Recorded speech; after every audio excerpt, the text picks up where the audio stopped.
The Lord is my shepherd, I shall not want. He makes me lie down in green pastures.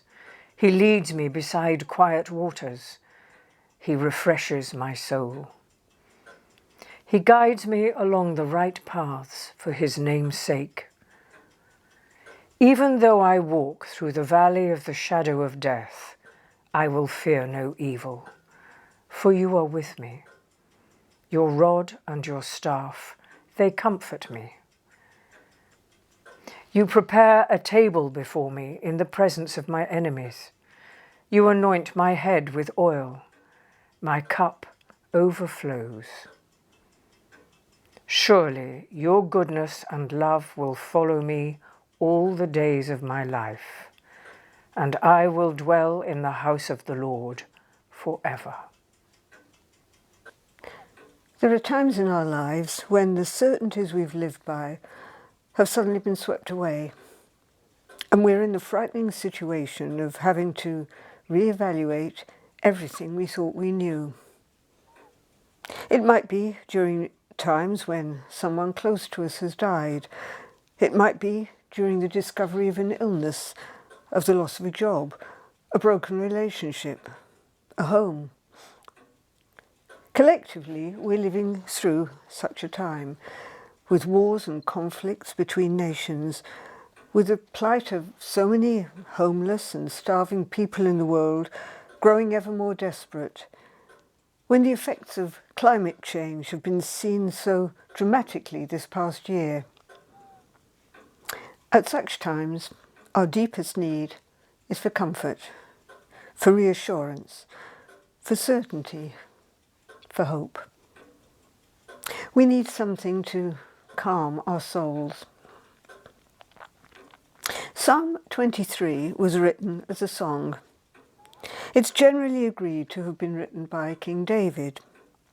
Perhaps he wrote it as a child, when he was out on the hills looking after the sheep, watching for predators such as lions and bears.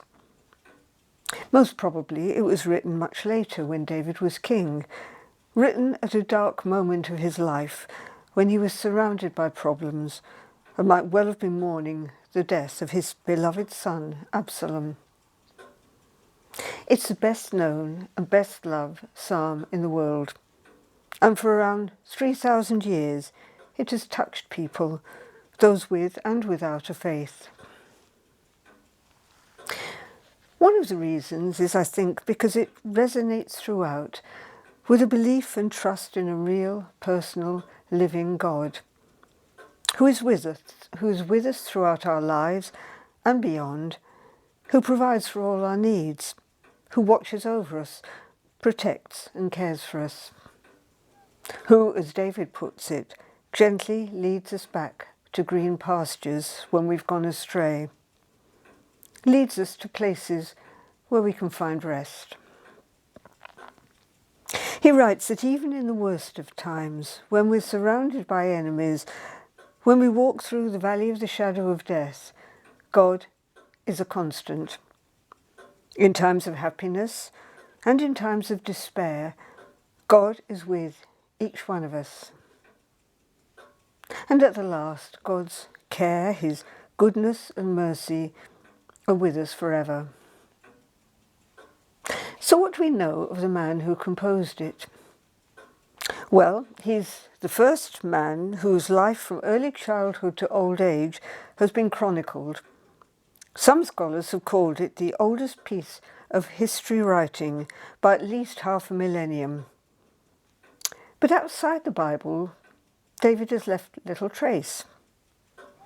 He must, however, have actually existed, for no one would have invented such a flawed figure for a national hero. And flawed, David certainly was. He was a man of dazzling contradictions, a shepherd boy who defeated the giant Goliath with nothing more than a sling and a stone, a successful war leader who became king, a sensuous man who treacherously had his chief Uriah put to death in order to cover up David's rape of Uriah's wife Bathsheba, who he later married. He was a poet, a musician, a singer. All these things in one flawed human being. But above and beyond all these contradictions was his total belief in the Lord. Yes, he fell into sin many, many times, but the guiding light of his life was his overwhelming love for God. He's a towering figure in the Old Testament. His life is written about extensively in books 1 and 2 of Samuel and 1 Kings. He was considered the epitome of kingship, someone who united the many disparate tribes into a nation under one God. At the time of Jesus, the people of Israel were looking for a second David as their Messiah. Sadly, many of them didn't recognize that Jesus was the longed-for Messiah and don't recognize him to this day. We can all learn from David. We're all flawed. We're all a mass of contradictions. We all have strengths and weaknesses, and the desire to follow Jesus is so often at odds with our doubts and fears. We want to do good, but we so often do the opposite. We can all learn from David, learn to trust God, to lean on him, to have him as our guiding light, our beacon of hope. Perhaps the greatest legacy we have of David is not that of him as a great war leader or a great king. It's in his words and music, which, like the 23rd Psalm, have spoken to people throughout the ages. For Jews, it is sung weekly and recited to the dying. It has provided comfort and hope in some of the darkest situations, and its words are filled with the trust in God's everlasting love and protection. It has spoken to people then, and it speaks to us now.